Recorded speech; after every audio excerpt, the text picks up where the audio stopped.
Welcome আপনাকে লিখিত podcast ক্লিপসের এই ভিডিওতে। সাবস্ক্রাইব করে বেল আইকনটা প্রেস করে দিন এরকম আরও ইনফরমেটিভ ভিডিও সবার আগে পাওয়ার জন্য। ধন্যবাদ। তো আপনি মানে সার্ভিস করতে করতেই একদম মানে যেই ডিগ্রিগুলোর কথা আপনি বলছিলেন সেগুলো নিয়েছেন, এবং আপনি তো বোধহয় পিএইচডিও করেছেন।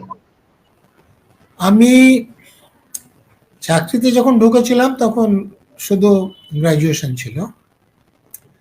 তারপরে আমি যেহেতু কেমিস্ট্রি নিয়ে পড়তাম, কেমিস্ট্রি নিয়ে জানেন প্র্যাকটিক্যাল আছে, সেই জন্য কেমিস্ট্রি পরীক্ষা দেওয়ার তুলনায় বেশি অসুবিধাজনক ছিল।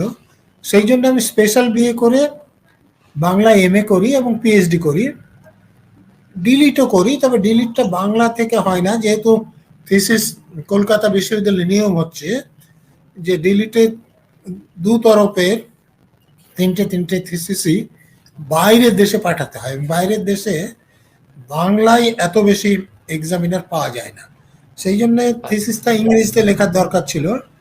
এবং বাংলা ডিপার্টমেন্টের অদ্ভুত একটা কলকাতা বিশ্ববিদ্যালয়ের নিয়ম আছে যে বাংলা বিভাগের থিসিস আপনি বাংলাতে লিখতে হবে। তো আমি তখন ওই মডার্ন ইন্ডিয়ান ল্যাঙ্গুয়েজেস অ্যান্ড লিটারেচারের যে ডিপার্টমেন্ট আছে সেখান থেকে আমার ডিলিট থিসিস জমা দিই। আর আমি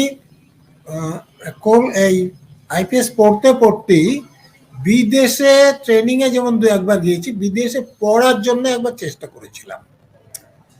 তো সে চেষ্টার ফলে আমেরিকায় একটা ম্যানেজমেন্ট পড়ার জন্য সুযোগ পেয়েছিলাম। তাতে ওরা গ্র্যাজুয়েট অ্যাসিস্ট্যান্টশিপ দেবে, অর্থাৎ আমার খরচটাও উঠে যাবে।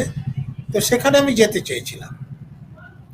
তো কোনো কারণে কেন্দ্রীয় সরকার আমাকে প্রথমে অনুমতি দিতে চায়নি ইউএসএতে পড়তে যাওয়ার জন্য। তখন আমি রাষ্ট্রপতির কাছে আবেদন করি এবং বছর দেড়েক পরে আমি তার অনুমতিটা পাই শেষ পর্যন্ত। কিন্তু ততদিনে আমি যেহেতু ইউএসএ পড়তে যাওয়া হয়নি, আমি যাদবপুর ইউনিভার্সিটিতে পার্ট টাইম এমবিএ পড়ানো হয় ম্যানেজমেন্ট, আমি সেখানে ভর্তি হয়ে গিয়েছিলাম। অলরেডি 1 বছরের বেশি পড়া হয়ে গিয়েছিল। তা আমি সেটা ছেড়ে যখন অনুমতি পেয়েছি তখন আর আমেরিকাতে পড়তে যাইনি। ওদেরকে জানিয়ে দিয়েছিলাম যে আমার পক্ষে জানা সম্ভব না। গভর্নমেন্টকে আমি জানিয়েছিলাম যেহেতু অনুমতিটা এত দেরিতে হলো, আমি এখানে পড়তে শুরু করেছি আর আমেরিকাতে পড়তে যাচ্ছি না। আমি যাদবপুর থেকে এমবিএও করেছি। সম্পূর্ণ ভিডিওটি শেষ পর্যন্ত দেখার জন্য ধন্যবাদ। এবং যদি ভিডিওটি ভালো লেগে থাকে তাহলে একটা লাইক করে দিন এবং সাবস্ক্রাইব করে দিন, যাতে এরকম আরও ভিডিও আপনি সবার আগে পেতে পারেন।